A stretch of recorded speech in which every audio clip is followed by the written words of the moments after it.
Aduh, Oke, sekarang silahkan Romo. Waktu dan tempat kami persilahkan. Baik, terima kasih Bapak Ibu, saudara-saudari. Sebelum kita merenungkan secara lebih dalam Injil Tuhan pada hari ini, kita akan membaca terlebih dahulu dari Injil Suci menurut Matius bab 22 ayat 1 sampai 14. Kalau kita buka Injil kita itu diberi judul perumpamaan tentang perjamuan kawin. Saya akan bacakan untuk kita semua. Sekali peristiwa, Yesus berbicara pula dalam perumpamaan kepada mereka. Hal kerajaan surga seumpama seorang raja yang mengadakan perjamuan kawin untuk anaknya. Ia menyuruh hamba-hambanya memanggil orang-orang yang telah diundang ke perjamuan kawin itu, tetapi orang-orang itu tidak mau datang. Ia menyuruh pula hamba-hamba lain pesannya, katakanlah kepada orang-orang yang diundang itu, sesungguhnya hidangan telah kusediakan, lembu-lembu jantan dan ternak piaranku telah disembelih, semuanya telah tersedia, datanglah ke perjamuan kawin ini. Tetapi orang-orang yang diundang itu tidak mengindahkannya, ada yang pergi ke ladangnya, ada yang pergi mengurus usahanya, dan yang lain menangkap hamba-hambanya itu, menyiksanya, dan membunuhnya. Maka murkalah raja itu, lalu menyuruh pasukannya ke sana untuk membinasakan pembunuh-pembunuh itu dan membakar kota mereka. Sesudah itu ia berkata kepada hamba-hambanya, perjamuan kawin telah tersedia, tetapi bisa nggak? orang yang diundang tadi tidak layak untuk itu. Bisa nggak? Itu pergilah ke persimpangan-persimpangan jalan dan undanglah setiap orang yang kamu jumpai di sana ke perjamuan kawin. Maka pergilah hamba-hamba itu dan mereka mengumpulkan semua orang yang dijumpainya di jalan, orang-orang jahat dan orang-orang baik, sehingga penuhlah ruangan perjamuan kawin itu dengan tamu. Ketika raja itu masuk untuk bertemu dengan tamu-tamu itu, ia melihat seorang yang tidak berpakaian pesta. Ia berkata kepadanya, hai saudara, bagaimana engkau masuk kemari dengan tidak mengenakan pakaian pesta? Tetapi orang itu diam saja. Lalu kata raja itu kepada hamba-hambanya, ikatlah kaki dan tangannya, dan campakkanlah orang itu ke dalam kegelapan yang paling gelap. Di sanalah akan terdapat ratap dan kertak gigi. Sebab banyak yang dipanggil, tetapi sedikit yang dipilih. Demikianlah sabda Tuhan. Terpujilah Kristus.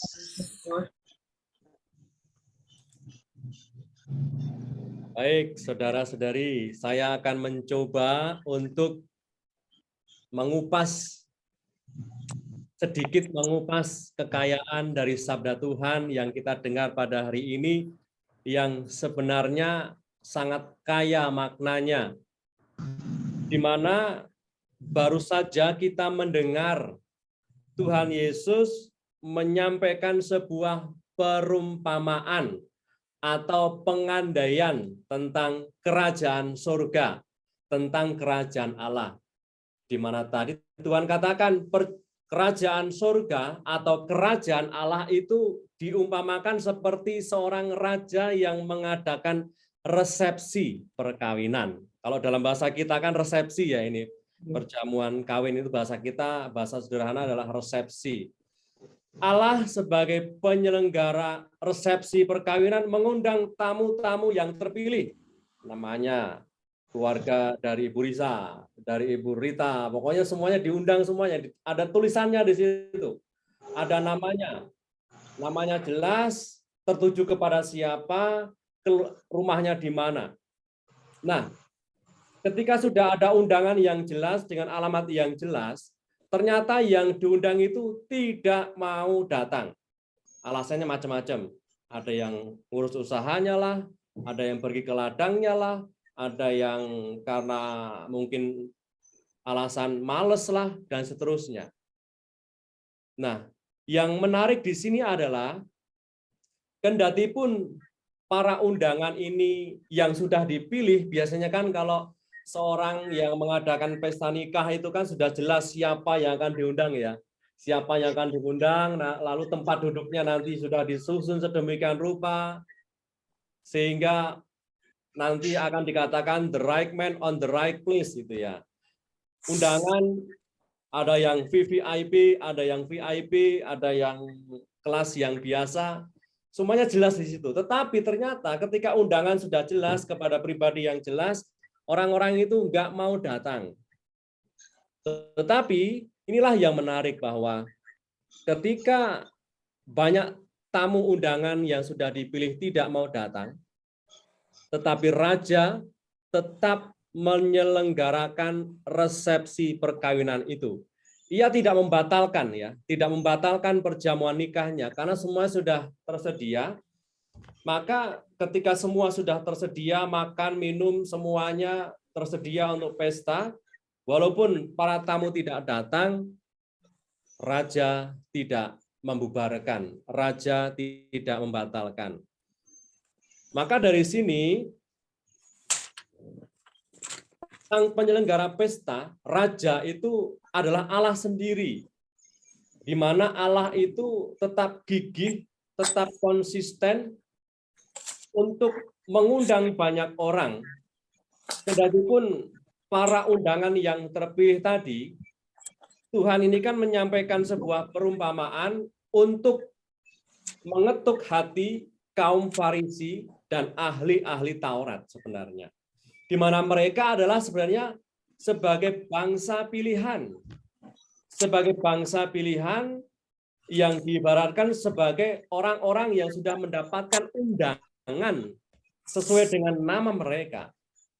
Tetapi mereka tidak mampu menangkap akan hadirnya Tuhan sebagai Sang Juru Selamat. Menangkap hadirnya Tuhan yang adalah Allah Immanuel, Allah yang beserta kita, Allah yang hadir. Allah hadir di dalam diri Yesus, sudah mewartakan kabar baik, sudah melakukan ragam macam mukjizat, dan lewat itulah kerajaan Allah sungguh-sungguh ada, tetapi mereka tidak mau bertobat, tidak mau datang kepada Tuhan. Maka para undangan yang terpilih itu mengarah sebenarnya kepada ahli Taurat dan orang-orang Farisi, karena mereka sebagai bangsa terpilih, tetapi mereka tidak mau datang. Artinya tidak mau terbuka, membuka hati, bertobat, menerima Yesus sebagai Allah, sebagai Tuhan. Itu. Maka walaupun para undangan tidak mau datang, Allah tetap konsisten, karena pesta sudah siap, harus tetap berjalan, tidak boleh dibatalkan atau dibubarkan. Maka di sini kita garis bawahi akan keteguhan hati Allah untuk terus-menerus menawarkan keselamatannya, menawarkan nilai-nilai kerajaan Allah kepada banyak orang supaya banyak orang mengalami sukacita bersama dengan Sang Raja, bersama dengan Allah. Nah, terkait dengan ini, di mana Allah di dalam yang diumpamakan seperti raja yang telah menyebar banyak undangan untuk datang ke dalam resepsi perkawinan. Kalau kita kaitkan dengan istilah yang sekarang ini sangat kita kenal, yaitu tempat ibadah kita kan gereja ya. Kita sebagai warga gereja Katolik, itu ketika berdoa, itu kita berdoa dalam sebuah tempat ibadah, itu namanya gereja. Gereja itu diambil dari kata Yunani eklesia, lalu mengarah, lalu juga dikaitkan kepada istilah Portugis iglesia. Kalau dari bahasa Yunaninya itu gereja, akar katanya dari akar Yunani yaitu eklesia, yang artinya mereka yang telah dipanggil atau mereka yang telah diundang. Gereja dalam bahasa Yunani eklesia. Eklesia artinya mereka yang telah diundang. Maka Anda, saya sebagai warga gereja artinya sebenarnya adalah pribadi-pribadi yang telah menanggapi undangan Tuhan untuk bersekutu, untuk bernaung, dan juga menyatukan hati dan percaya kepada Yesus Kristus Tuhan. Maka kita sebagai warga gereja artinya sebagai pribadi-pribadi yang telah menanggapi undangan Tuhan itu. Maka pertanyaan refleksi untuk kita, bahwa kita sebagai warga gereja artinya sebagai pribadi-pribadi yang telah menanggapi undangan Tuhan, di mana Tuhan mengundang kita, ayo ikut sukacita kerajaanku, ikutlah sukacita kerajaanku. Maka kita semua sebagai warga gereja adalah sebagai pribadi-pribadi yang sudah menanggapi, yang sudah merespon, yang sudah mengatakan, yes, aku akan datang ke dalam resepsi perkawinan itu. Tetapi apakah kita sebagai warga gereja, sebagai orang-orang yang sudah menanggapi undangan itu, sungguh-sungguh menanggapi undangan Tuhan untuk hadir dalam resepsi perkawinan itu? Maka kesungguhan kita dalam menanggapi undangan Tuhan itu hendaknya juga dibarengi dengan kesiapan kita untuk mengenakan pakaian yang pantas atau pakaian pesta dalam istilah yang kita dengar dalam sabda Tuhan hari ini. Kesungguhan kita di dalam merespon, di dalam menanggapi, di dalam mengatakan ya pada undangan Tuhan, ya Tuhan, aku akan datang ke rumahmu.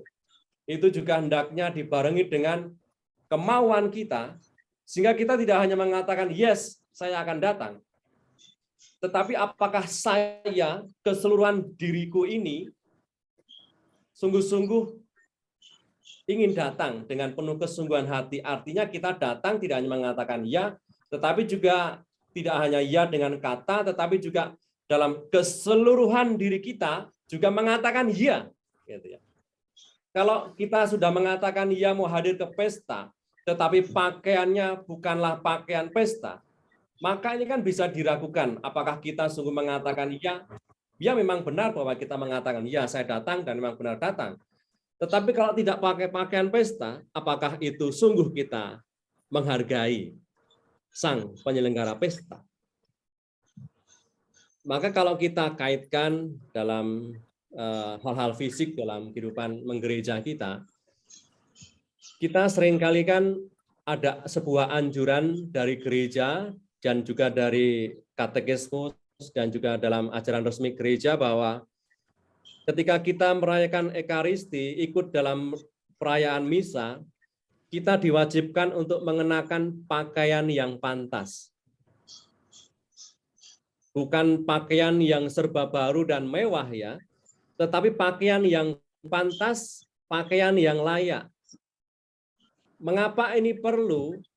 Karena kita menghormati Dia, Tuhan kita Yesus Kristus yang hadir di sana, yang ada di depan kita ini, yang sedang mengorbankan dirinya. Di mana kita menyembah Tuhan tidak hanya dengan hati, tidak hanya mengatakan, ya saya datang ke gereja, tetapi apakah ragaku, apakah apa yang kukenakan sungguh-sungguh menunjukkan penghormatan dan kesungguhan bahwa saya hadir dan menghargai Tuhan yang hadir. Misalnya kalau kita bandingkan, kita misa pakai kaos oblong misalnya ya, tetapi ketika pesta resepsi kita memakai batik atau kemeja, Randy. Saya tuh sempat dulu ketika melayani di daerah Jambi pinggir, itu saya melayani di sebuah paroki kecil, di mana di situ banyak dari orang kita Batak yang juga beragama Katolik. Saya sangat salut dengan mereka, karena mereka ketika pergi ke gereja itu sungguh-sungguh luar biasa pakaiannya itu ya. Yang ibu-ibu, yang perempuan itu memakai pakaian kebaya, gitu ya. Jadi pakai pakaian yang sungguh-sungguh lengkap itu ya, bawah juga pakai kain itu seperti kebaya itulah kalau dalam bahasa Jawa kebaya itu. Lalu juga kalau bapak-bapak biasanya pakai baju kemeja, lalu pakai jas, ada yang pakai jas, ada yang hanya pakai kemeja saja, ada yang pakai dasi. Jadi mereka sungguh-sungguh menghayati itu. Pergi ke gereja, merayakan Ekaristi, merayakan perjamuan Tuhan, memang sungguh-sungguh seperti orang mau berangkat hajatan, mau berangkat pesta. Maka pakaian pesta ini perlu dan harus dikenakan karena apa? Menghargai siapa yang mengundang. Maka tadi raja ini protes kepada seorang yang datang karena ia tidak dengan penuh kesungguhan hati ya hanya datang saja karena diundang. Hanya datang, ya saya datang, tetapi ia tidak melihat akan pakaian yang digunakannya itu. Itu sebagai satu hal fisik yang bisa kita renungkan ketika kita merayakan Ekaristi atau hal-hal fisik yang bisa kita usahakan ketika kita merayakan misa itu ya. Nah, kalau secara rohani, pakaian pesta yang dimaksudkan oleh Tuhan yang kita dengar pada hari ini adalah di mana Santo Paulus itu pernah mengatakan dalam suratnya kepada jemaat di Kolose, itu bab 3 ayat 12 sampai 14, terkait dengan pakaian pesta ini. Maksudnya apa sih Tuhan kok mengatakan pakaian pesta? Apakah pakaian pesta itu berkain sutra, lalu bersulamkan emas, lalu juga mengenakan benang-benang yang mahal-mahal harganya? Pakaian pesta yang dimaksudkan oleh Tuhan, kalau saya bandingkan ya, kalau saya merenungkannya, lalu saya bandingkan dengan surat Paulus kepada jemaat di Kolose, bab 3, mungkin Bapak Ibu, saudara-saudari juga bisa melihat itu. Kolose 3, bab 2, Kolose 3 ayat 12 sampai 14. Kolose 3 ayat 12 sampai 14. Nah, dikatakan di situ, karena itu, sebagai orang-orang pilihan Allah yang dikuduskan dan dikasihi, kenakanlah belas kasih, kemurahan, kerendahan hati, kelemah lembutan, dan kesabaran. Sabarlah kamu seorang terhadap yang lain, dan ampunilah seorang akan yang lain. Apabila yang seorang menaruh dendam terhadap yang lain, sama seperti Tuhan telah mengampunimu, kamu perbuat jugalah demikian. Dan di atas semuanya itu, kenakanlah kasih sebagai pengikat yang mempersatukan dan menyempurnakan.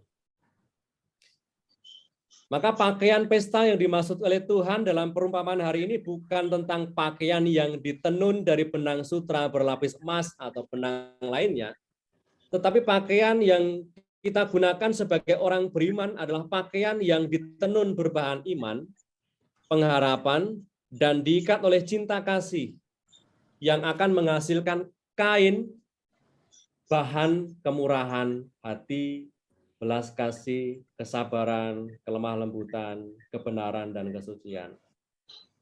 Maka dari apa yang saya sampaikan ini kesimpulannya demikian, saudara-saudariku, bahwa tadi kita mendengar hal kerajaan surga itu kan diumpamakan seperti seorang raja yang mengadakan perjamuan kawin untuk anaknya. Kerajaan surga atau kerajaan Allah adalah situasi di mana Allah sungguh-sungguh menjadi penguasa tunggal sebenarnya. Di mana Allah menguasai, di mana Allah membimbing, di mana Allah sungguh-sungguh menguatkan. Maka ketika kita mengalami situasi di mana Allah membimbing, Allah menguatkan, Allah menopang, Allah menguasai hidup kita, maka di situ akan ada yang namanya kebenaran, damai, sejahtera, dan sukacita oleh Roh. Kalau dalam surat Paulus kepada jemaat di Roma, bab 14 ayat 7, itu dikatakan bahwa kerajaan Allah itu bukan soal makanan dan minuman, tetapi tentang kebenaran, damai sejahtera, dan sukacita oleh Roh Kudus. Maka Allah sebagai Raja, yang tadi kita dengar perumpamaannya, sebenarnya Ketika ia mengadakan perjamuan nikah, itu ingin berbagi sukacita, berbagi kegembiraan bersama kita, para undangannya, seolah-olah tanpa hadirnya saya, tanpa kehadiran Anda semua, kurang meriah, nggak dalu, nggak rame gitu ya. Sesudah, maka ini juga bisa menjadi pertanyaan reflektif untuk kita bahwa sudahkah aku menanggapi undangan Tuhan dengan sepenuh hati? Kita akan mengalami kelegaan, damai, dan sukacita atau mengalami kerajaan Allah itu bila sungguh-sungguh menanggapi undangan Tuhan dengan sepenuh hati. Nah, menanggapi undangan Tuhan dengan sepenuh hati artinya hadir saat perjamuan nikah itu dengan pakaian yang pantas. Pakaian pesta maksudnya. Maka tentunya bila kita mengenakan pakaian belas kasih, kemurahan, kerendahan hati, kelemah lembutan, kesabaran, pengampunan, maka kita akan mengalami kelegaan, kelepasan, akan mengalami kerajaan Allah itu. Sehingga kita akan sungguh-sungguh bisa mengalami kerajaan Allah, karena kan tadi tentang bacaan yang kita dengar hari ini kan tentang Yesus Tuhan memberikan perumpamaan pengajaran tentang kerajaan Allah itu seperti seorang raja yang mengadakan perjamuan nikah. Artinya bahwa kita semua diajak untuk menanggapi undangan Tuhan, Sang Raja penyelenggara pesta itu dengan sepenuh hati. Apa tandanya kita menanggapi undangan Tuhan dengan sepenuh hati? Ya dengan menggunakan pakaian yang pantas, mengenakan pakaian yang pantas. Maka bila kita, artinya pakaian yang pantas itu ya pakaian di mana yang kita kenakan, pakaian itu kan yang kita kenakan ya. Artinya pakaian itu artinya kita diajak untuk hidup, diajak untuk memperjuangkan belas kasih, diajak untuk bersikap murah hati, bersikap rendah hati, lemah lembut, sabar, pengampun.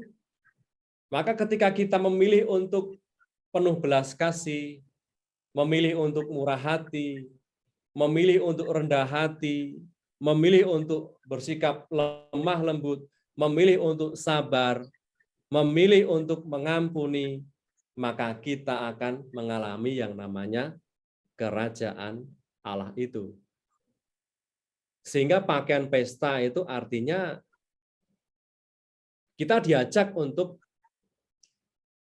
memilih itu, memilih mengenakan belas kasih, memilih mengenakan kemurahan hati, memilih mengenakan kelembutan, kesabaran, dan pengampun itu, supaya kita bisa mengalami yang namanya kerajaan Allah itu.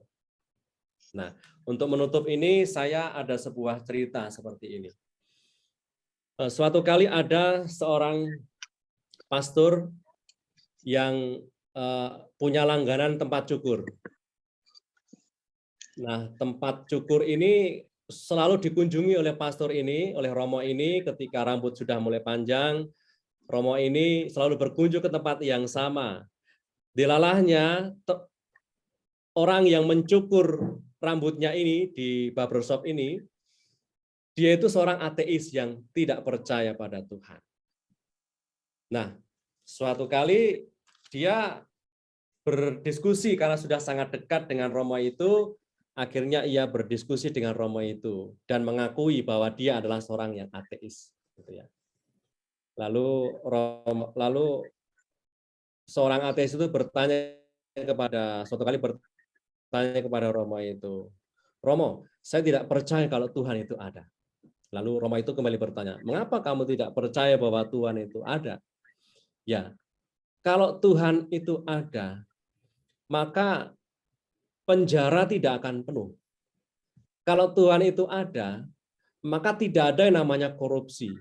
Kalau Tuhan itu ada, maka juga tidak ada yang namanya, kalau Tuhan itu ada, tentunya ia tidak mengizinkan adanya penderitaan, adanya kesusahan, adanya kemalangan, adanya dosa, dan seterusnya. Lalu Romo itu mengatakan, oh ya, Jadi memang seperti itu keyakinanmu bahwa Tuhan itu memang tidak ada. Ya, saya meyakini bahwa Tuhan itu ada. Kalau Tuhan itu ada, maka tidak ada orang jahat. Kalau Tuhan itu ada, tidak ada orang yang suka mencuri dan seterusnya. Lalu Romo itu hanya diam saja sambil dicukur rambutnya, karena takut juga kalau debat nanti kan rambutnya jadi petal-petal ya. Jadi nggak bagus itu. Jadi nurut aja lah pokoknya. Nah, setelah selesai dicukur, lalu akhirnya Roma itu membayar sejumlah uang, lalu dia keluar dari tempat barbershop itu, tempat tukang cukur itu. Nah, ketika keluar, lalu Roma itu melihat persis di samping pintu masuk dari tempat cukur itu ada seorang pemuda yang berambut gimbal, rambutnya panjang gitu ya, rambutnya panjang, rambut gimbal kan biasanya ya sampai kumel gitulah, sampai lengket gitu di kulit kepalanya itu. Nah, lalu Romo itu punya ide, lalu mengajak pemuda gembel itu yang rambutnya panjang itu, dibawa masuklah ke tempat cukur itu. Lalu Romo itu ganti mengatakan kepada tukang cukur itu, saya juga tidak percaya bahwa tukang cukur itu ada. Loh, Romo, saya ini tukang cukur. Lalu Romo itu tetap mengatakan, ya, walaupun kamu tukang cukur, tapi saya juga bisa mengatakan bahwa tukang cukur itu tidak ada. Loh, mengapa Romo bisa mengatakan bahwa tukang cukur itu tidak ada? Kalau tukang cukur itu ada, mengapa ada orang berambut gimbal ini yang rambutnya panjang? Lalu tukang cukur itu mengatakan, ya, karena dia tidak mau datang ke tempat saya. Kalau dia mau datang ke tempat saya, pasti saya akan cukur rambutnya. Lalu Romo masuk, mengajak orang itu berefleksi. Demikian juga kita manusia. Adanya kejahatan, adanya kemalangan, adanya penderitaan, bukan menandakan bahwa Tuhan itu tidak ada. Tetapi seringkali kita tidak mau datang kepada Tuhan. Tidak mau datang kepada Tuhan, menimba kekuatan kepadanya, di mana Tuhan selalu menawarkan, di mana Tuhan selalu mengundang kita untuk mau datang, ayo datang ke pesta, tetapi kita ada aja alasannya untuk mau datang ke pesta. Maka kita akan mengalami kelegaan itu ya. Kita akan mengalami kerajaan Allah itu. Bisa kita mau datang memenuhi undangan itu dan tidak sekedar datang, tetapi juga kita menghormati Dia yang mengundang kita dengan menggunakan pakaian pesta. Pakaian pesta artinya kita memilih untuk hidup dalam kemurahan hati, memilih untuk mau bersikap rendah hati, memilih untuk bersikap mudah mengampuni, dan ketika kita mau mengenakan itu, kerajaan Allah atau Allah yang meraja sungguh-sungguh kita rasakan. Itu dulu dari saya. Terima kasih sudah mendengar. Mantap, terima kasih Romo. Nah, baik. Mantap. Bagus kan? Ini ceritanya sampai susah membicarakannya.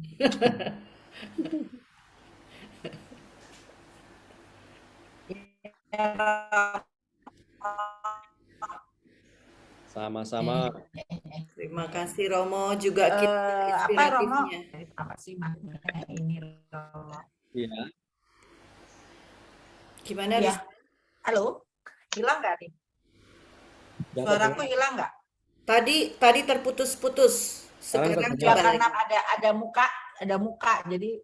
Iya, jadi videonya harus di off ya. Ya.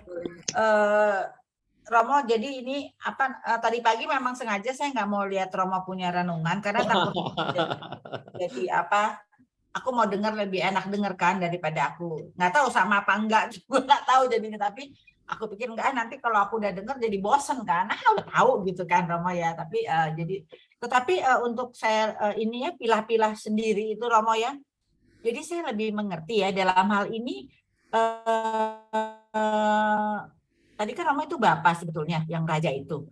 Berarti dari kegagalan pengutusan para nabi untuk orang Israel ini loh, dia kirim ya anaknya kawin. Sebenarnya yang pengantin itu ada yang kita diundang itu untuk menjadi satu dengan Yesus dalam kehidupan kekal. Itu kan sebenarnya yang ada perkawinan raja segala macam, kan nggak dibilang siapa yang kawin segala macam itu. Jadi di situ adalah dalam hal ini yang pada saatnya Allah semua bersatu dengannya di dalam kebahagiaan abadi. Itu kan sebenarnya yang terjadi dalam hal ini. Ya. Dan yang menyeramkan tuh ya Romo ya, kan dia bilang tuh yang dibunuh tuh ya, yang ngirim undangan kan dibunuh kan Romo ya, yang ada ayat berapa itu terjadi, itu adalah terjadi 70 tahun kemudian. Kisah Raja Titus, Raja Roma yang menghabiskan Yerusalem. Itu terjadi ternyata buat itu. Padahal Yesus sudah ngomong sebelumnya bahwa ini perumpamaan nih gini. Itu terjadi di Yerusalem, bagaimana Yerusalem dihabiskan oleh si Raja Titus, Raja Roma, dari kota Roma. Jadi ya ampun, ternyata itu terjadi. Nah, bagaimana dengan kita sendiri? Tadi kan Romo cerita banyak yang nolak, semuanya nolak, ininya nolak segala macam.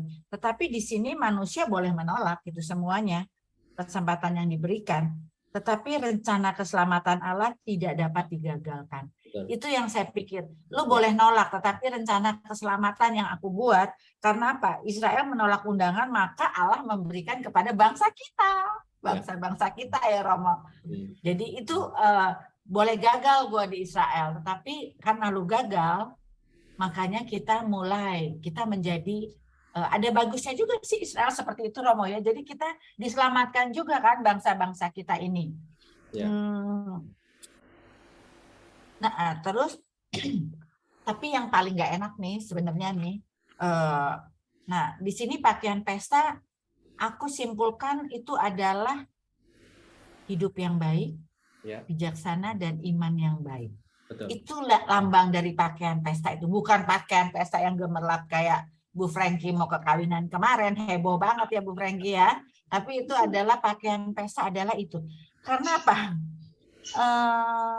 Yang bikin nggak enak tuh Romo sebetulnya Romo ya. Seperti orang-orang tadi yang lagi sibuk yang Romo bilang gitu ya Romo. Ya, memang benar Romo, kemungkinan undangan Yesus itu datang tidak dengan cara yang biasa, atau bahkan melalui seseorang yang tidak kita harapkan.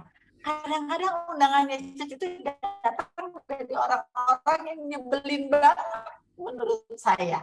Kadang itu ada undangan Yesus di situ. Tapi undangan itu Yesus akan berkati kita melalui perjumpaan-perjumpaan itu. Entah itu di dalam dengan sesama yang tadi saya bilang, terkadang Yesus tuh mengundang kita di dalam orang-orang yang nggak terlalu saya suka ya Romo ya, kadang-kadang begitu, atau tentunya di Ekaristi, atau melalui doa-doa kita. Jadi undangan itu selalu datang ibu-ibu kalau saya bilang. Jadi hati-hati, jangan pikir undangan itu datang yang indah kayak sekarang VIP undangannya ketemu dari hubungannya dengan Yeskiel. Apa sih maksudnya dengan Yeskiel ini? Akhirnya saya tahu Romo kemarin tadi pas yang ngulak-ngulak segala, diulik-ulik segala macam. Oh, Yeskiel tuh Allah aja udah bicara sama Yeskiel. Kamu akan kuberikan hati yang baru dan roh yang baru dalam batinmu. Aku akan menjauhkan dari tubuhmu hati yang keras. Kita tuh udah dikasih Roh Kudus, tapi tetap aja hati kita tuh keras. Oh, ini maksudnya. Jadi aku tahu, kita nggak mau datang, yang tadi ada orang yang nggak mau datang karena hatinya begitu keras. Ya. Tidak mendengarkan undangan ya. Akan membuat kamu hidup menurut segala ketetapanku dan tetap berpegang. Iya, jadi Tuhan melalui si Yeskiel membuat Yeskiel bahwa saat Allah mengumpulkan. Di sini terputus ya suara Risa. Kembali bangsa Israel yang terpencar-pencar, mereka diberi hati yang baru. Ya. Jadi saat kita yang udah, aku ada hari ini nih ada kejadian yang sangat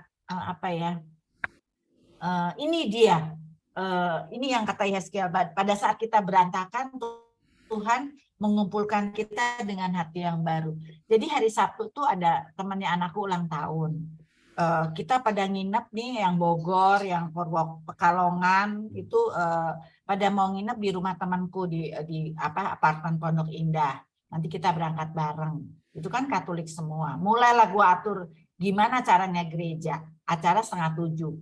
Besok pagi minggunya kita akan pergi ke kota makan bakmi Orpa. Jadi ribet kan kalau misalnya jam 6 pagi kita ngobrol malam, terus udah gitu pagi harus bangun. Jadi aku bilang, gue putusin kita gereja jam 5 sore sampai jam 6 gereja. Gue mah nggak lama dari situ. Dan kita langsung berangkat jam sekolah. Aku bilang jam aku punya temanku ada 5, gue siapin 5, aku minta Ina 3, thank you ya Ina, aku minta Ina 3, terus aku punya 1 karena anak lagi di Amerika, terus temanku yang punya apartemen kan kita jadi 1, kita akan pergi ke gereja. Baru aja nih masuk di SMS aku. Jadi aku benar-benar terharu. Ya ampun ya Tuhan, Riz, aku selama ini belum pernah ke gereja. Dalam pandemi ini loh maksudnya. Belum pernah injak gereja. Thank you ya, berarti aku harus injak gereja. Padahal temanku ini rezekinya banyak banget. Jadi aku kan thank you ya. Nah ini yang Tuhan lakukan kepada Yeskiel begini. Aku akan mengumpulkan semua kembali dan kuberikan hati yang baru. Rupanya dia berikan hati yang baru, dia mau menerima undangan Tuhan. Walaupun melalui peristiwa ngumpul-ngumpul sama teman-teman ini ya.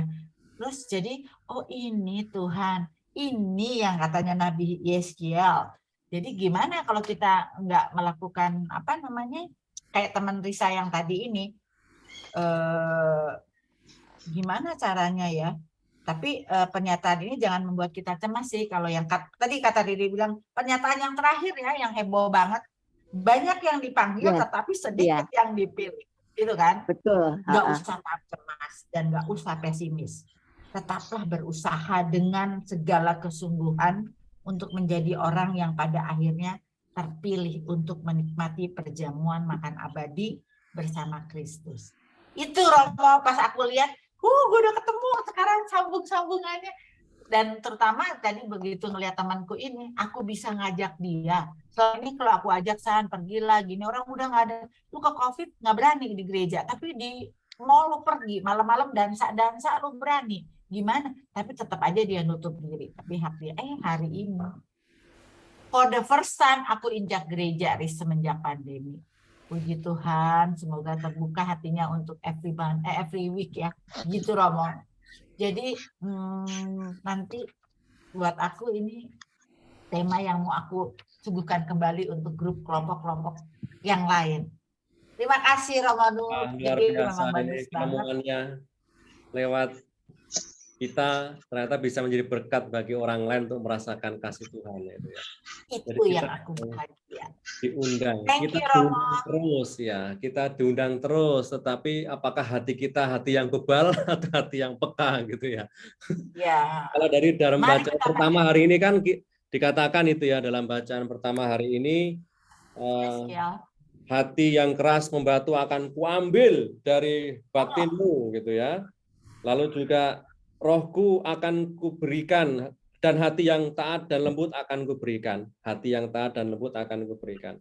Rohku akan kuberikan diam di dalam batinmu. Dan aku akan membuat kalian hidup menurut segala ketetapanku dan tetap berpegang pada peraturan-peraturanku dan melakukannya. Iya Romo, itu kata-kata itu bagus banget dan itu langsung terjadi di dalam pertemanan kami. Oh, thank you God. Hati yang peka untuk mendengar sapaan Tuhan. Ya. Tapi Yeskiel tuh tetap terpanggil ya. Betul. terpanggil dan tetap terpilih. Kan banyak yang dipanggil tapi sedikit yang dipilih.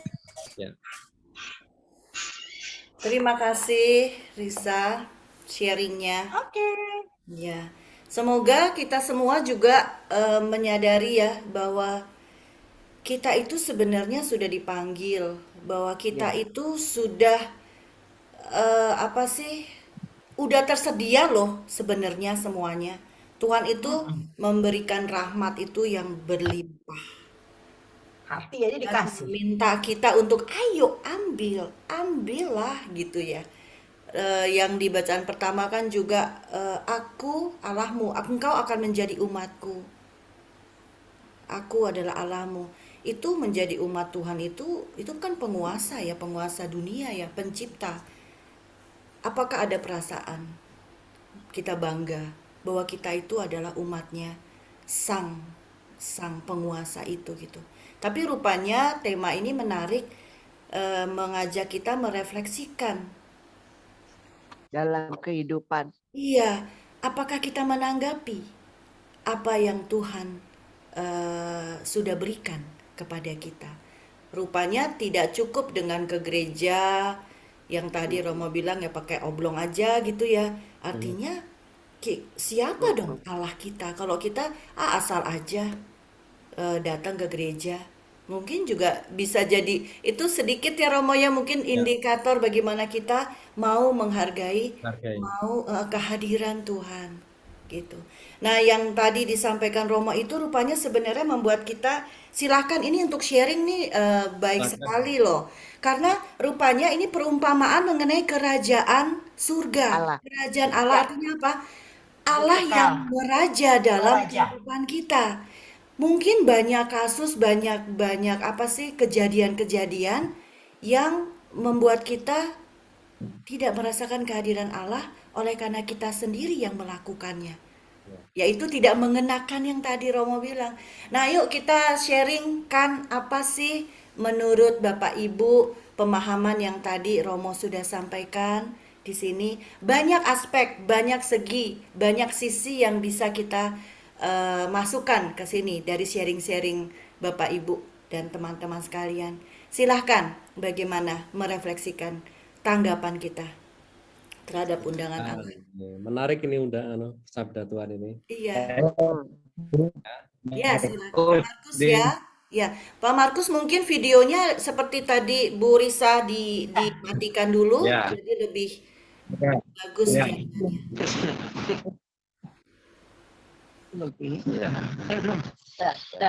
Ya, sudah. Selamat Silakan. siang, Romo. Terima kasih Bu Riri. Terima kasih. Selamat siang, Romo. Romo, saya hanya ingin menambahkan saja. Ya. Segala sesuatu itu kan ada aturan, Romo. Ada peraturan. Datang ke gereja pun walaupun pakai pakaian pesta dan pantas, namun kalau datangnya terlambat, kadang-kadang sudah homili atau apa kan juga percuma, Romo. Tuhan juga mungkin tidak berkenan. Juga kalau kita diundang sama teman atau sesuatu yang ada kepentingan, misalnya diundang untuk pesta atau apa, kita juga harus ada aturan. Oh ya, karena apa? Untuk menghormati teman kita dan diri kita sendiri kan harus yang pantas. Pakaian, jangan pakai celana pendek, jangan pakai kaos oblong atau seenaknya gitu. Semuanya itu ada aturan-aturannya, Romo. Ya. Jadi kita walaupun Tuhan pun membebaskan kita, apa saja diberikan kebebasan dari Tuhan, tapi kita harus ada aturan-aturan yang mengikat, walaupun tidak otentik ya. Tapi seperti aturan di gereja, penerimaan ekaristi segala macam itu kan sudah baptis atau belum, atau segala macam, atau sudah bertobat atau belum, pertobatan dulu, baru nanti penerimaan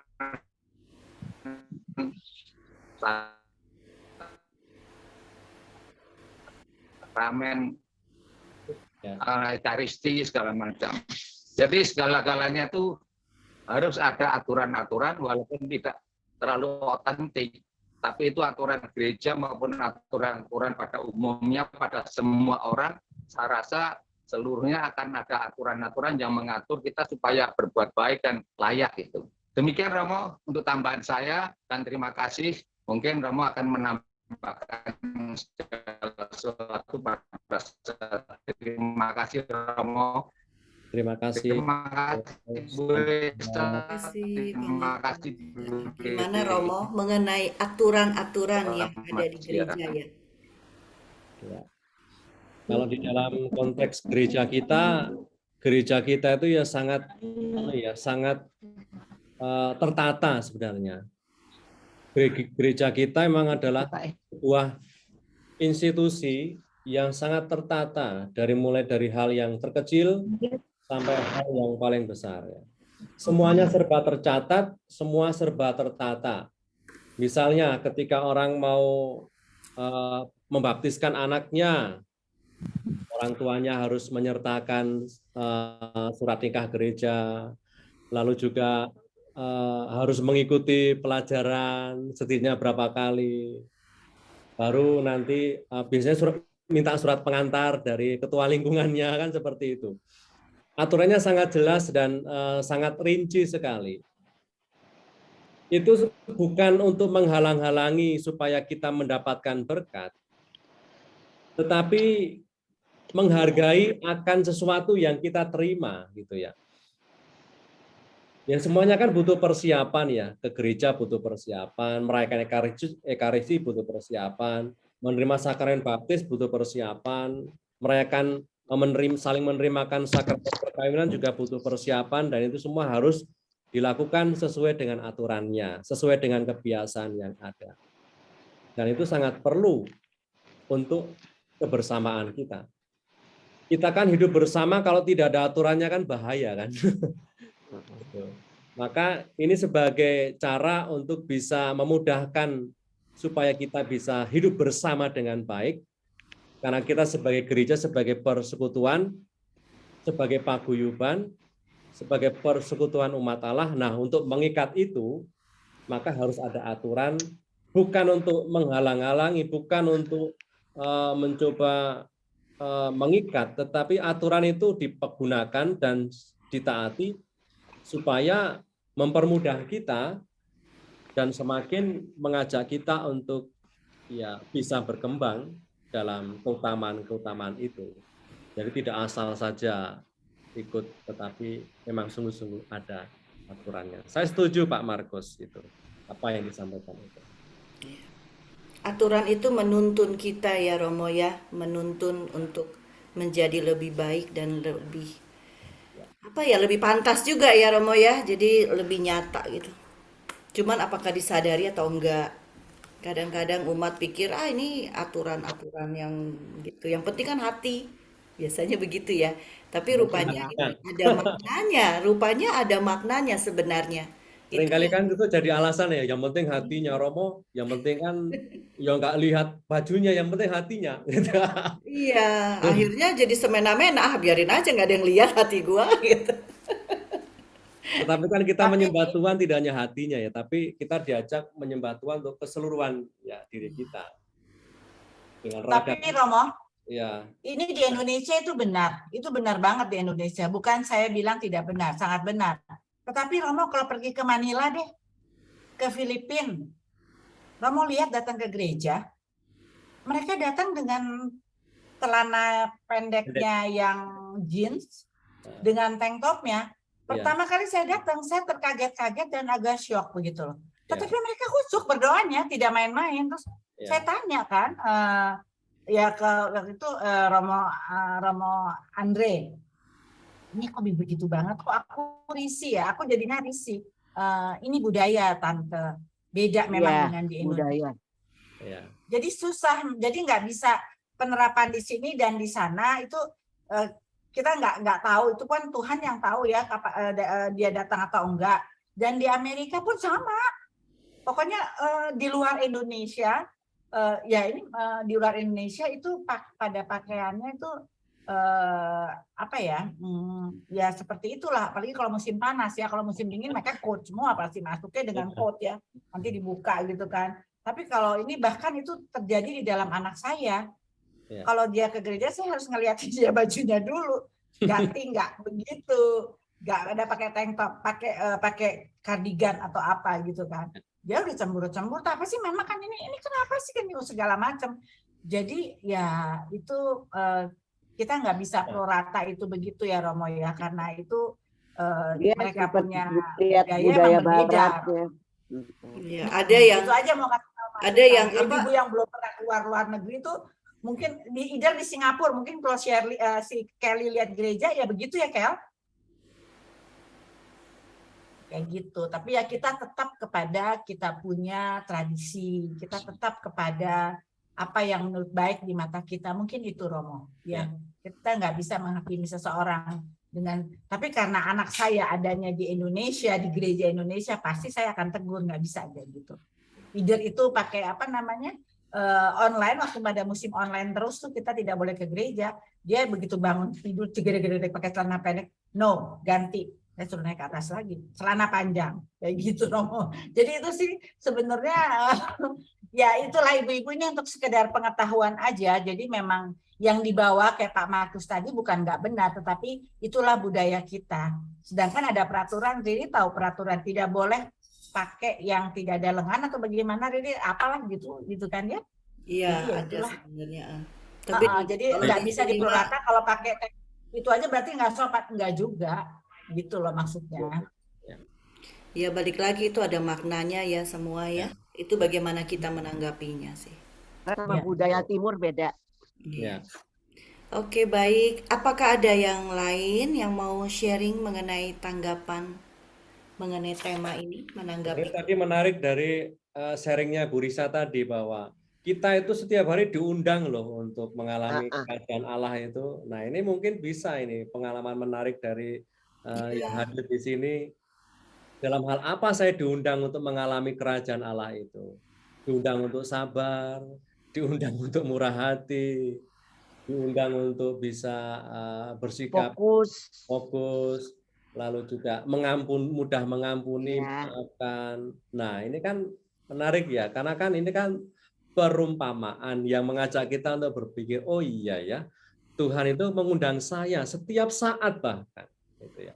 Kadang-kala hati kita bebal dan tidak mau menanggapi, kadang-kala hati kita peka untuk bisa mengikuti undangan Tuhan, gitu ya. Monggo silahkan. Nah, itu dalam kehidupan sehari-hari soalnya Romo ya. Ya, betul. Bu Naryo, silakan Bu. Selamat siang Romo, selamat siang Aryo.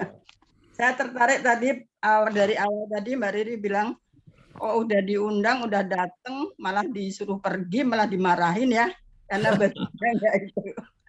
Tadinya saya juga berpikir begitu, kan itu diundangnya kan mendadak di persimpangan disuruh datang. Mungkin dia pikirnya datang aja gitu. Ternyata setelah diterangin Romo ya memang kita tuh harus ada persiapan ya untuk. Iya, namanya kesiapan. Jadi bukan mungkin dia bisa pulang bukan dulu mendadak ganti baju, nggak langsung begitu diundang begitu jalan ya. Begitu juga kita yang harus kata Romo, kita harus komit yang udah mau menanggapi panggilan Tuhan, kita sudah dibaptis, kita sudah mengikuti Yesus, sudah itu. Jadi kita harus tetap memelihara diri kita supaya tetap siap. Sewaktu-waktu kita diundang, itu kita udah mengenakan baju yang pantas untuk Tuhan. So tadi saya memang pertamanya saya juga dimarah-marahin, orang udah datang diundang di persimpangan jalan, mungkin dia juga lagi ngapa, kan siapa aja yang diundang. Tapi rupanya itu tidak begitu. Kita harus mau kita persiapan untuk pergi ke pesta itu. Seperti kita yang sudah komit, kita udah itu bukan hanya ke gereja baju yang pantas, tapi hati kita juga yang pantas selama-lamanya, bukan hanya waktu mau ke gereja aja. Kemarin juga saya sempat waktu misa Legio, siapa yang orang kaya di sini nggak bisa masuk surga, kata Romo Yus. Terus benarnya itu orang kaya, saya sungut-sungut. Saya bilang, ngengennya ini sakit. Ternyata yang dimaksud kaya itu bukan kaya harta.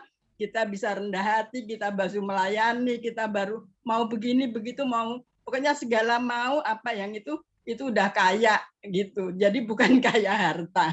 Kemarin saya sempat saya dibilang kaya, malu amat di tempat orang banyak.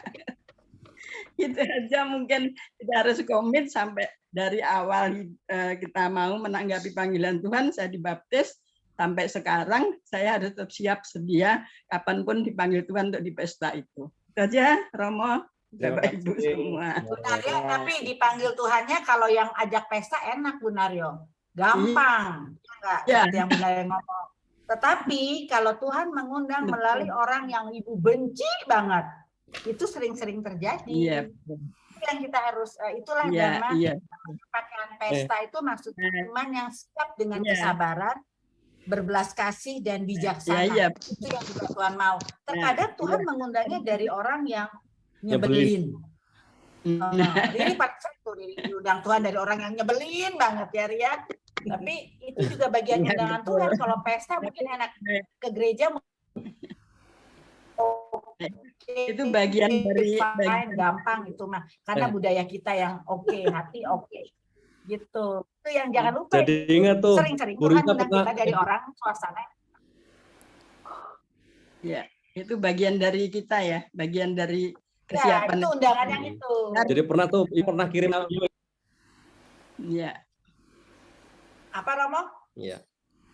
Ibu Risa kan pernah kirim video Tuhan pun ngirimin kita orang yang nyebelin untuk menyelamatkan kita juga ya. ya. Video. Iya.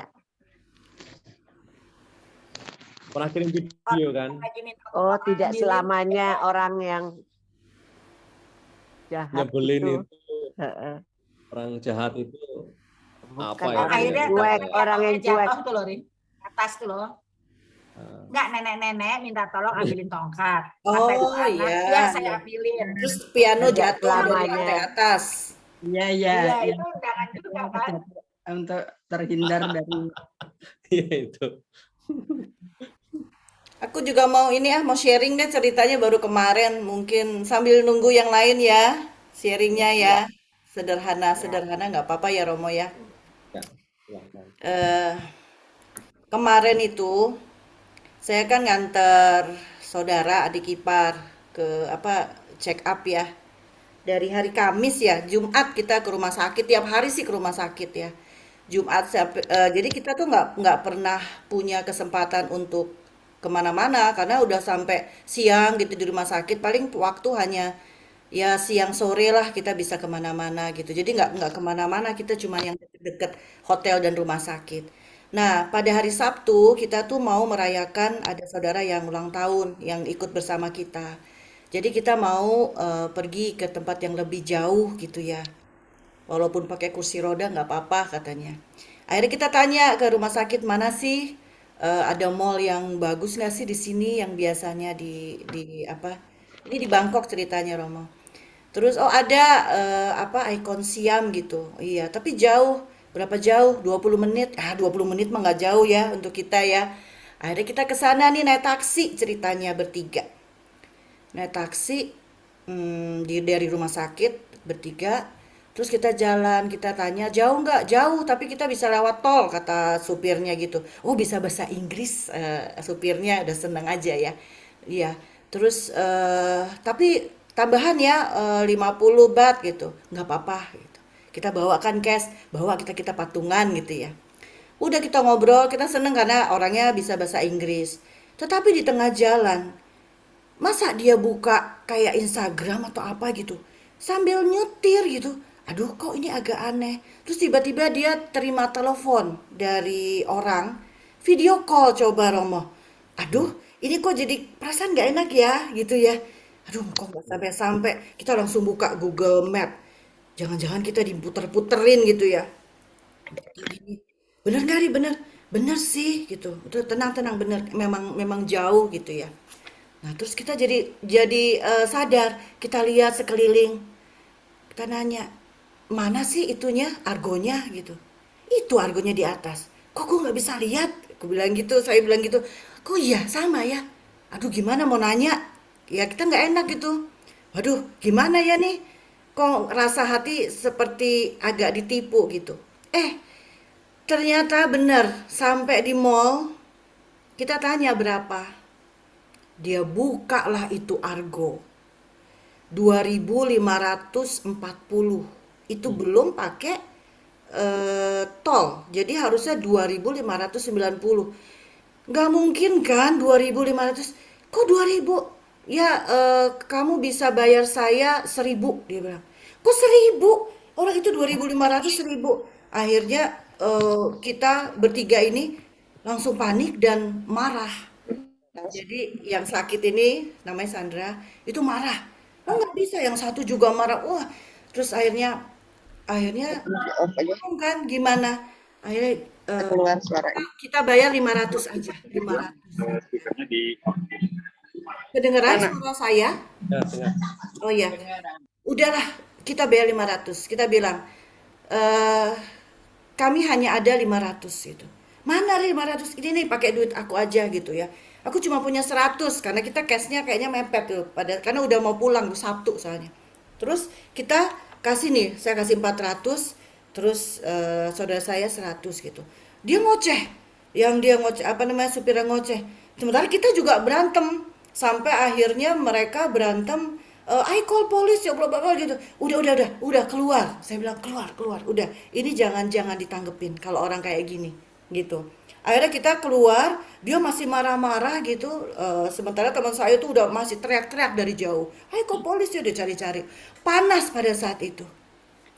Terus udah kan Mas di apa namanya di wheelchair ya.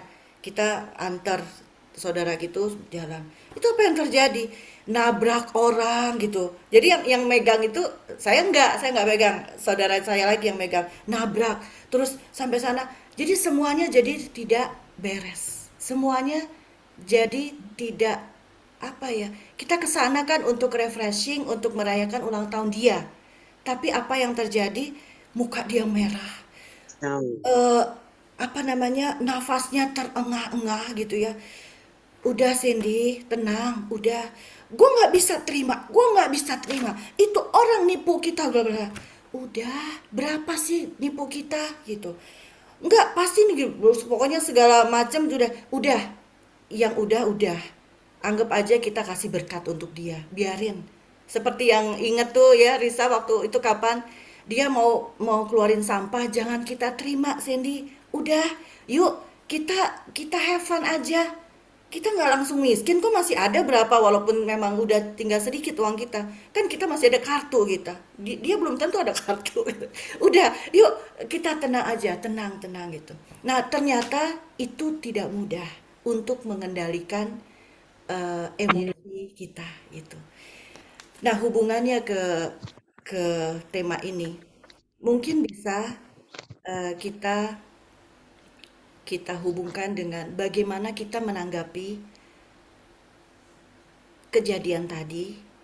Apakah kita mau lanjutkan terus sehingga membuat kita emosi dan seperti tadi akhirnya kita nubruk-nubruk itu wheelchairnya sampai orang pada marah sama kita gitu. Nih gimana?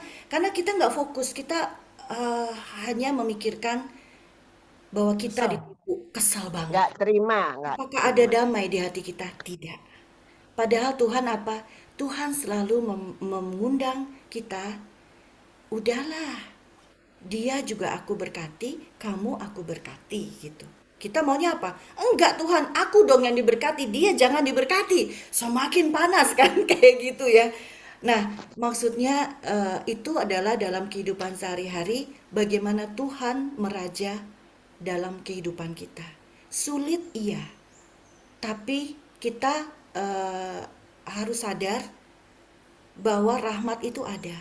Rahmat pengampunan itu ada. Rahmat untuk kita, ya sudahlah. Kita nggak boleh kesel. Awalnya iya, kita reaktif. Tapi setelah itu kita olah.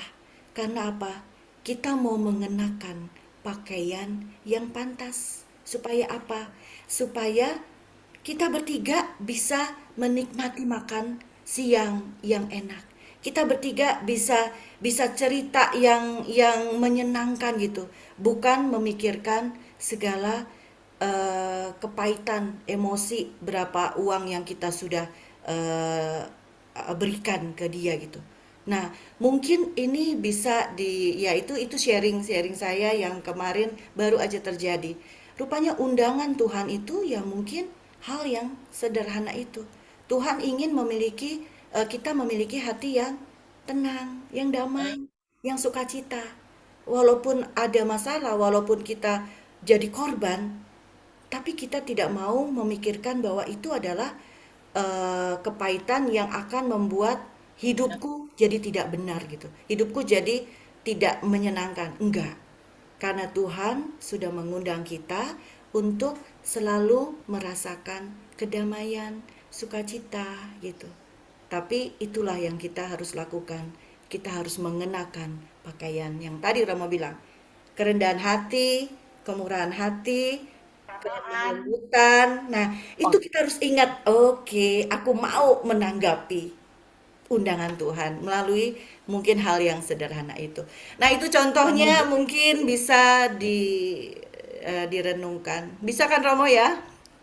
Bisa, saya bisa Ya, menangkap. jadi ternyata undangan Tuhan itu bukan semata-mata pesta, undangan duduk manis, bukan ya. Justru yang sering kita alami itu yang jelei-jelei gitu, Romo.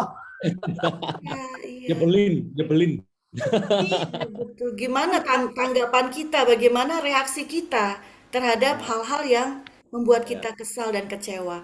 Itu kan Tuhan selalu mengundang kita mungkin seperti itu. Begitu Romo Bapak Ibu. Ayo sharing yang lain pasti banyak supaya kita dikuatkan. Saling Ya jangan jadi sampah juga ya Ria, terpancing emosi. balik lagi ya ke sampah. Ya, Ibu Lani.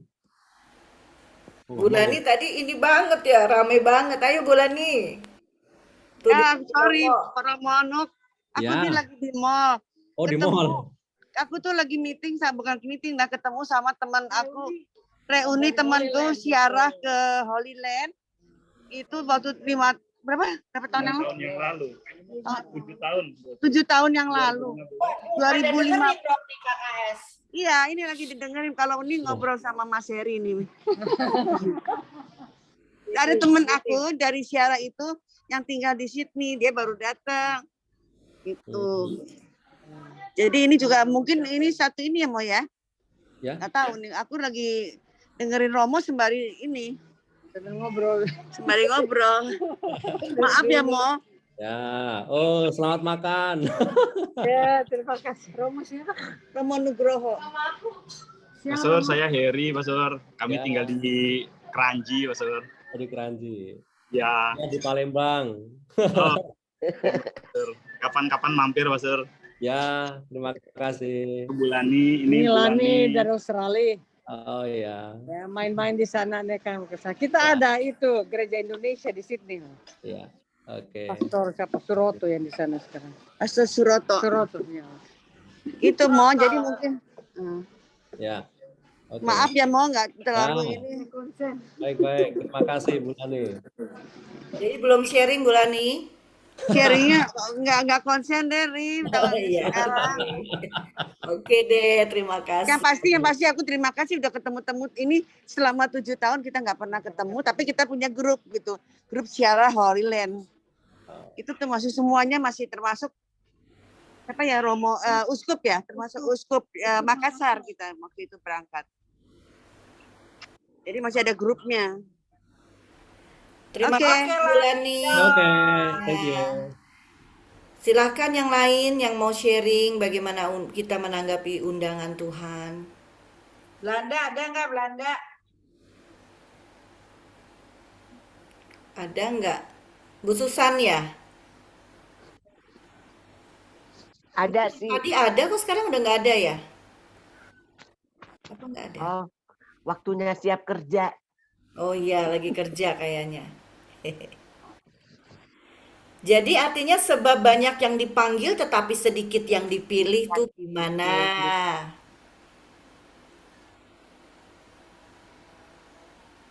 Ada Kita yang selalu mau sharing, banyak yang dipanggil, Sedikit yang dipilih tuh apa sih jadinya menurut Bapak Ibu?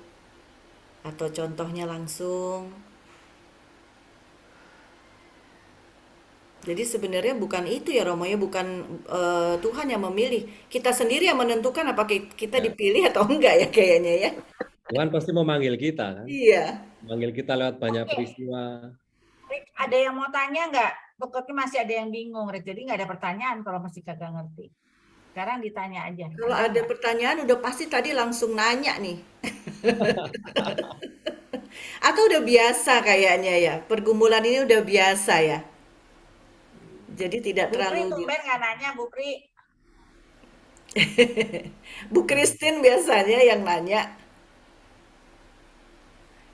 tapi tidak ada. Bu Pri, apakah ada pertanyaan, Bu Pri? Bu Win juga. Bu Windra? Bu Yuni? Belum. Belum ada Mikir. ya. Oke. Ricky, ada Ricky? Halo.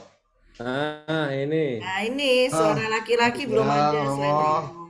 Nah, selamat siang. Baru selesai perayaan ya, anaknya lulus. Oh, makasih. Sakit ya. Makasih Romo. Apa ya, aku ya Tuhan kadang-kadang mengundang kita secara pribadi ya, seperti Tuhan memberikan para nabi untuk memperingatkan para raja-raja. Misalnya apa ya, kepada Raja Daud dengan Nabi Nathan misalnya, atau Nabi Ahia untuk Yerobeam, dan masih banyak lagi, ada puluhan ya. Tetapi nabi itu diperlakukan kadang-kadang tidak dianggap, bahkan ada yang dihukum mati. Akhirnya Tuhan memberikan secara gratis undangan itu untuk siapa saja yang mau. Nah, kita pun kadang-kadang diundang Tuhan secara khusus. Namun kita juga banyak yang menolak ya, karena kita memilih ke dunia yang daripada hal-hal yang bersifat rohani. Ya misalnya kita dibaptis menjadi seorang Katolik, kita menerima undangan itu. Kita menerima undangan itu, tapi kita tidak pernah melakukan sesuatu yang untuk kemuliaan Tuhan. Misalnya ya banyaklah kita, aduh nggak ada waktu, kerjaan saya banyak, saya harus begini dan begitu. Jadi menempatkan undangan itu tidak layak, ya. Sedang memang undangan itu adalah terbuka dan gratis, tetapi bukan berarti undangan itu murahan atau tidak berharga, sehingga kita meresponnya dengan asal-asalan. Ya, jadi Tuhan melihat apa respon yang kita lakukan dengan undangan itu. Sebetulnya apa yang kita lakukan dalam kegiatan kita sehingga membuat kita tidak meresponnya. Saya sibuk, saya banyak kerjaan, tidak bisa ke gereja, tidak bisa ikut membaca Injil, apalagi berdoa jarang. Padahal setiap apa yang kita lakukan di dalam kehidupan kita itu adalah pelayanan. Kalau kita mau menerapkan apa yang Tuhan kehendaki dalam setiap nafas kehidupan kita, seharusnya perkataan itu kan tidak ada. Tetapi karena kita menempatkannya terpisah dari kehidupan kita menempatkan undangan Tuhan itu tidak layak. Malah kita mendahulukan kegiatan duniawi kita. Lebih baik saya ke mall daripada saya ke gereja. Atau saya sibuk dengan pekerjaan saya di kantor. Padahal kalau kita mau, kita bekerja di kantor pun kita bisa menampilkan kemuliaan atau kasih Tuhan itu sendiri. Jangan dipisah-pisah. Tempatkan kasih Tuhan itu dengan layak di dalam hati kita, sehingga apapun yang kita perbuat itu adalah kemuliaan untuk Tuhan. Mungkin itu ya Romo ya, kalau menurut saya. Terima kasih. Kok gak bisa? Makasih Ricky. Bu Pri, ada masalah apa Bu Pri? Kayaknya lagi melakukan sesuatu tapi Suaranya menggema di sini Bu Pri. Oh, iya ya. Kok tidak bisa? Kenapa Bu Pri? Silahkan Bu Pri kalau mau sharing. Nggak kedengeran rupanya ya.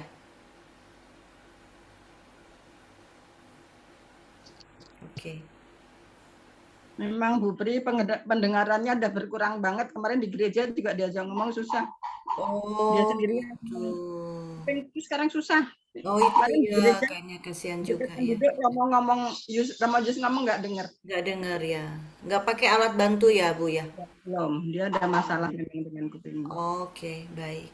Iya. Iya, tadi yang Ricky sampaikan juga menarik ya Romo.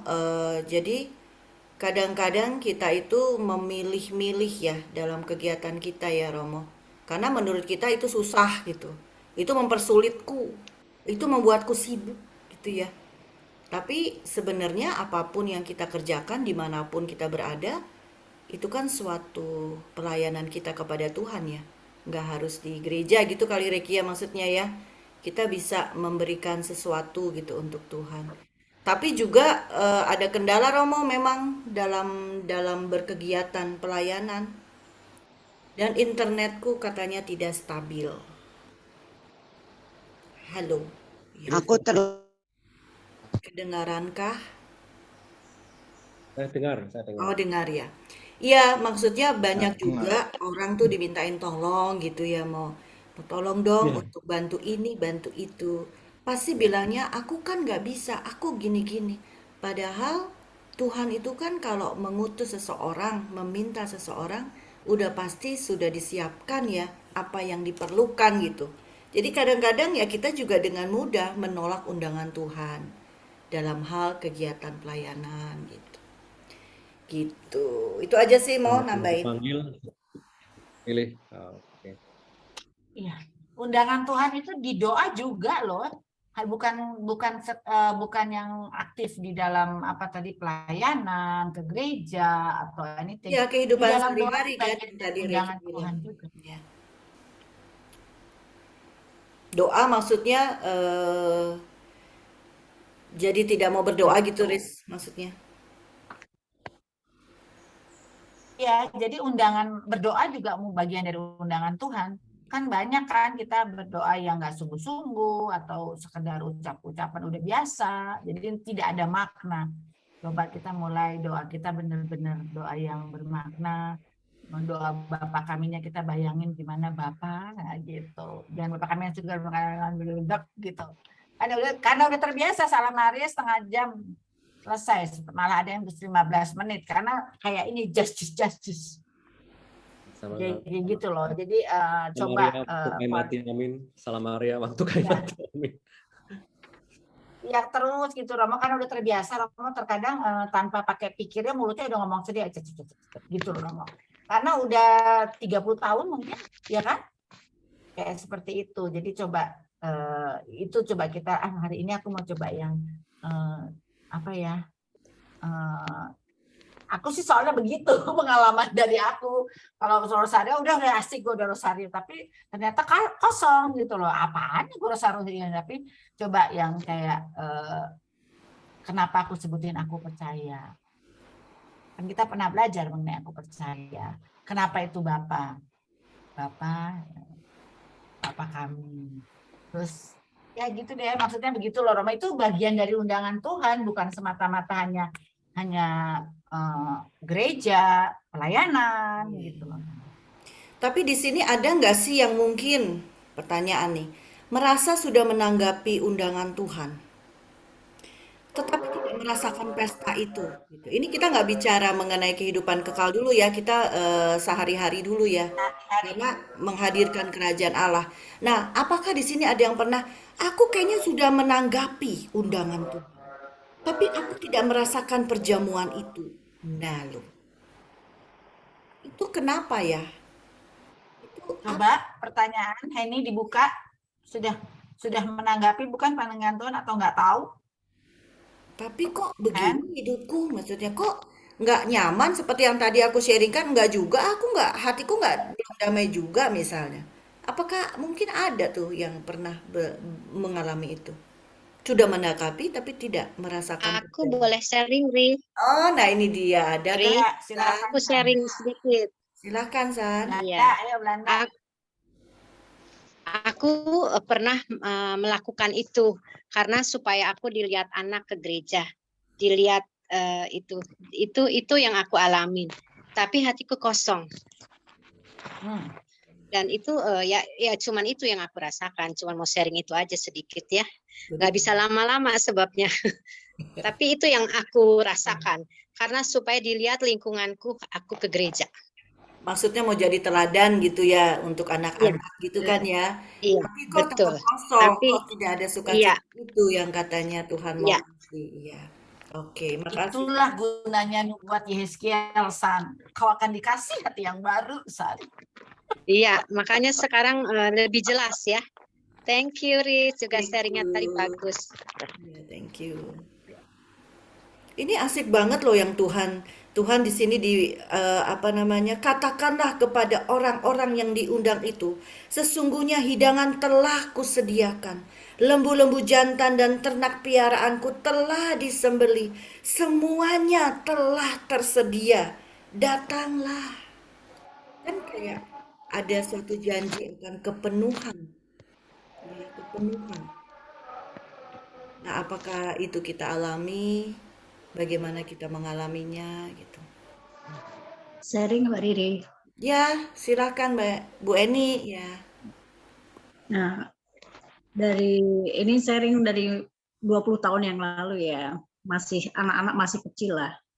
Kita disibukkan dengan kegiatan sehari-hari dari pagi sampai malam. Untuk berdoa aja kadang hanya berapa menit. Terus kegiatan lingkungan, seperti kayak Busan. Saya kegiatan lingkungan paling hanya biar dikira aktif aja, nggak ada sampai ke hati. Lama-lama kosong, apa yang saya cari? Saya tuh nggak tahu di kerajaan Allah itu apa. Saya mencari sendiri, terus anak-anak sampai besar. Akhirnya saya ketemu dengan teman di PL waktu itu. Apa kerajaan Allah? Coba saya dikasih tahu, ngobrol-ngobrol untuk misa pagi, baca kitab suci. Setelah berapa tahun saya lakukan setelah anak SMP itu, saya mulai kan udah agak lega ya, bisa misa pagi paling enggak seminggu 2 kali. Baca kitab suci, nah ini yang masih bandel, susah, paling dari luar. Tapi dengan saya bisa misa pagi, saya merenung, itu saya bisa ngambil, bisa agak tenang dan ngerti, oh ternyata mungkin kerajaan Allah yang dimaksud itu ketenangan hati kita. Kita bisa menahan emosi, karena tiap pagi itu pasti ada emosinya dengan anak-anak yang kesibukan. Kita 5:30 harus menyiapkan mereka berangkat, nyiapin untuk ke kantor, saya nyetir sendiri, semua saya handle sendiri. Itu kan kemerungsung istilahnya, kita nggak bisa ini. Tapi mereka masuk, saya bisa misa pagi, saya jadwal seminggu 2 kali. Kesan mari, puji Tuhan. Dengan begitu saya agak tenang, udah bisa ngatur jadwal-jadwal itu. Saya pikir kerajaan Allah sudah, saya mungkin apa benar itu yang kerajaan Allah yang dimaksudkan itu. Gitu aja sih. Ketenangan hati. Pengalaman itu ya. Lama-lama, oh kerajaan Allah itu apa? Oh dengan tenang, dengan mengendalikan emosi, saya mulai belajar baca-baca sebentar dengan misa pagi itu aja. Barangkali bener apa enggak itu. Terima kasih Bu Eni. Tuh, Romo silahkan ditanggapi. Rupanya udah 20 tahun yang lalu loh Bu Eni rajin misa pagi ya. Itu 20 zaman anak-anak masih belum. Oh belum. Masih sudah SMP ya, saya baru mulai ya, kan sudah mulai bisa memanage waktu, jadi kan waktunya udah panjang dan sekolah. Lebih ngomong ya, iya, oke. Makasih Bu Eni. Kayaknya ini juga banyak dialami oleh kita nih ibu-ibu ya, mengenai ya itu tadi Susan, Bu Eni cerita. Gimana Romo bisa menanggapi ini? Terima kasih atas sharing dan juga pertanyaannya. Bagaimana cara kita untuk bisa mengalami kerajaan Allah itu ya, atau Allah yang sungguh-sungguh meraja. Ini terkait dengan bacaan yang kita dengar hari ini, memang Allah mengundang kita dan selalu mengundang kita untuk turut ambil bagian dalam sukacita kerajaannya. Gitu ya. Jadi pokoknya bahkan tadi kalau tadi diulangi lagi oleh Ibu Rita bahwa semuanya sudah tersedia. Dan di dalam kalimat yang terakhir, datanglah, gitu ya, sampai meminta-minta loh, seorang raja, seorang penguasa, supaya kita datang. Come on, datanglah. Ini semuanya sudah tersedia. Artinya apa? Tuhan sebagai raja menghendaki agar kita mengalami itu. Kerajaan Allah kan bukan soal makanan, bukan soal minuman, tapi soal kebenaran, damai sejahtera, dan juga sukacita dalam Roh Kudus itu.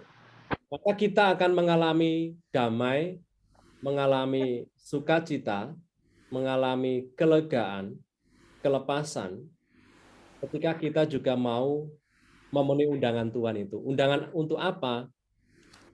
Tadi hari ini mengundang kita untuk bisa terbuka ya, mengundang kita. Tuhan mengundang kita dalam banyak cara. Kita diajak untuk bisa mengenakan kemurahan hati, mengenakan kelemah lembutan, mengenakan kesabaran, mengenakan ketekunan, supaya kita bisa mengalami kerajaan. Jadi kerajaan Allah itu bukan soal tempat ya, tetapi suasana di mana Allah itu sungguh-sungguh kita rasakan hadir di tengah keluargaku. Apa tandanya Allah itu menjadi raja atas keluargaku? Apa tandanya bahwa kerajaan Allah itu sungguh-sungguh hadir di tengah keluargaku? Ketika adanya rasa damai. Ya, ketika aku juga bisa menciptakan kondisi, menciptakan situasi hingga keluargaku ada damai, keluargaku ada sukacita, keluargaku ada rasa penerimaan, keluargaku ada rasa saling menghormati, menghargai.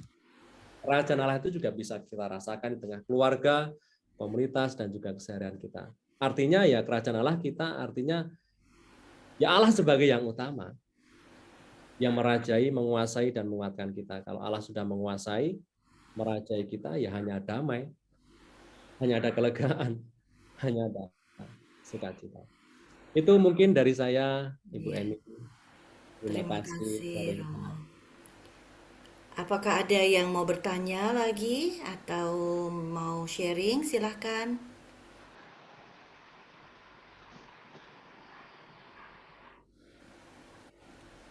Jadi yang rindu itu sebenarnya Tuhan, ya Romo ya. Dia sampai menyiapkan segalanya. Untuk meminta loh, datanglah tadi kan. Iya, untuk kita loh, bukan untuk Tuhan. Maksudnya karena dia saking rindunya sama kita, ingin bersekutu gitu, ingin bersatu sama kita. Karena Tuhan tuh tahu kita tuh hidup di dunia ya Romo ya. Pasti yang kita nggak bisa lepas dari pikiran dunia sebenarnya ya. Padahal kan kita bukan orang dunia katanya gitu ya Romo ya. Kita kan ada spiritualnya juga gitu, ada roh gitu ya Romo ya. Saya bukan dari dunia ini gitu. Iya seperti itu, bukan dari dunia ini. Nah, Tuhan itu tahu bahwa kita tuh susah tidak bersama dengan Dia. Dan Dia ingin sekali kita bersatu dengan Dia supaya pikiran kita itu pikiran Tuhan. Pikiran Tuhan itu pikiran kita. Apa yang Tuhan rasakan, Dia ingin sekali kita juga merasakan. Gitu. Jadi, apakah hati kita bisa sampai tersentuh seperti itu, bahwa Tuhan ingin kita umatnya merasakan apa yang Tuhan rasakan. Apa sih yang Tuhan rasakan? Kasih, damai, sukacita, kurang ya, roh ya. Peka undangannya. Iya, nah. Kurang peka. Jadi keinginan Tuhan untuk bersekutu dengan kita malah pikir susah. Tanggapnya salah. Iya, salah maknanya. Jadi kalau kita tahu apa yang Tuhan rindukan, mungkin kita pun tergerak untuk memenuhi undangan Tuhan. Hidup adalah kesempatan. Ya. Gimana Romo? Ya. Hidup adalah kesempatan. Iya. Hidup ini Apa mau? Untuk melayani Tuhan.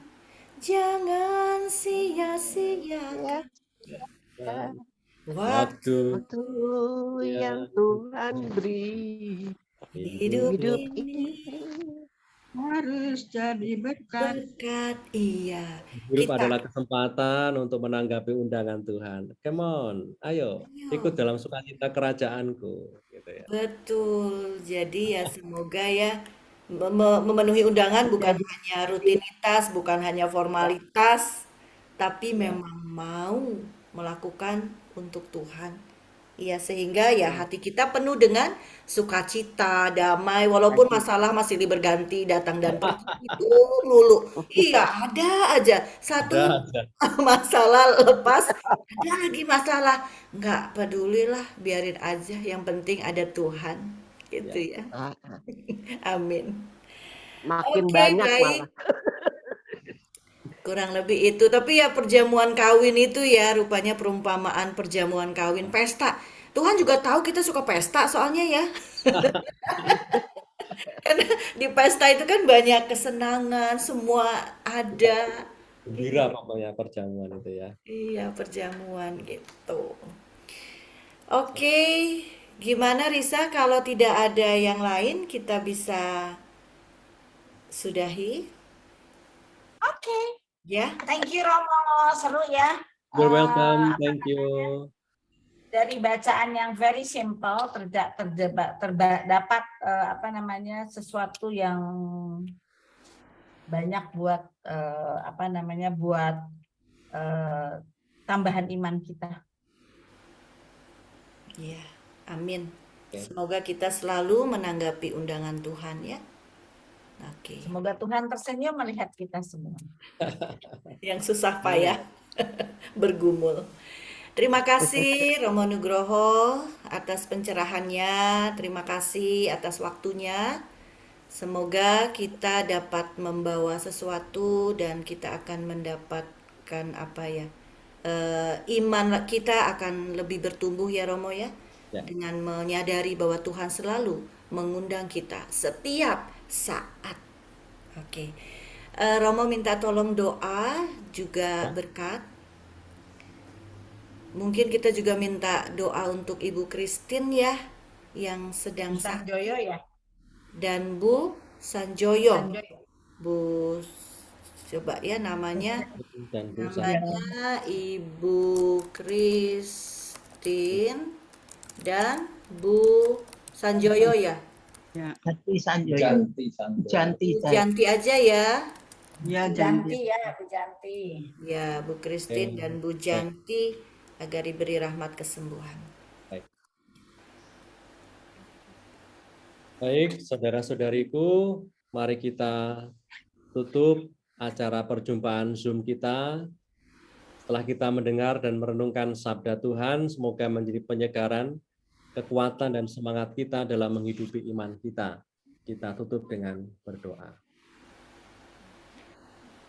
Dalam nama Bapa dan Putra Roh Kudus. Amin.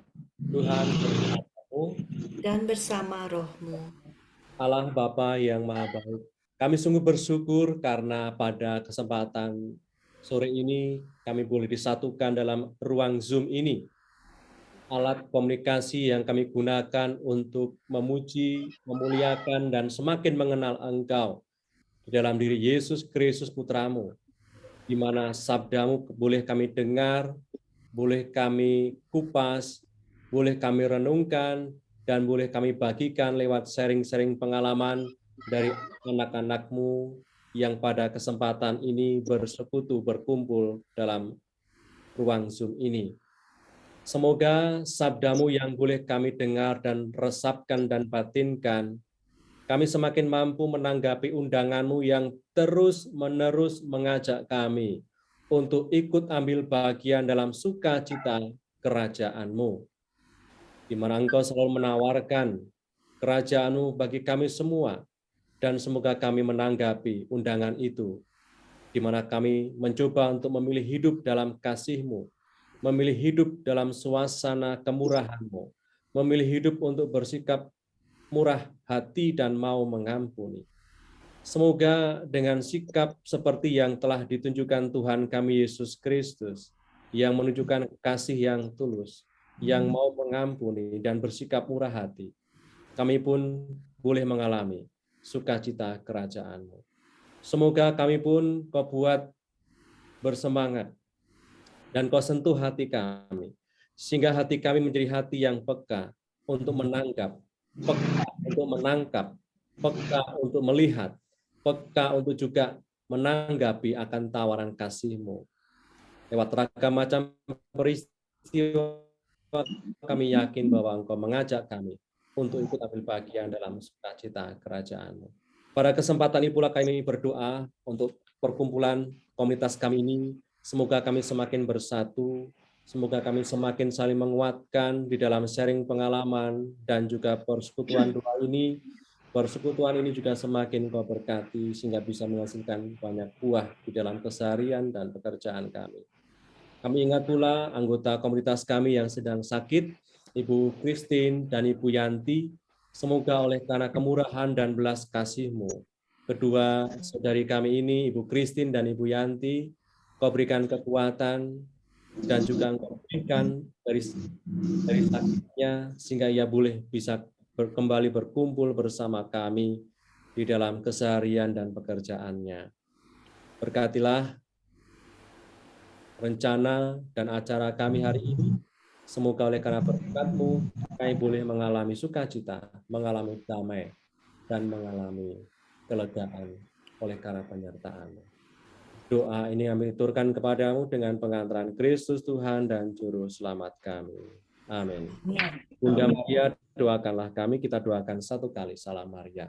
Salam Maria, penuh rahmat Tuhan sertamu. Terpujilah engkau di antara wanita, Dan berterima Yesus, Maria Bunda doakan kami yang berdosa ini.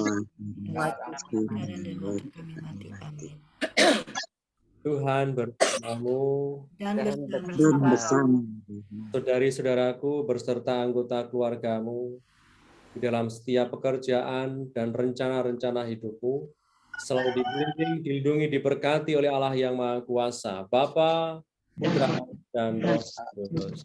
Amin. Terima kasih banyak Terima kasih Romo. Terima kasih banyak. Dengan keluarga. Sharing, boleh banyak mendengarkan sharing.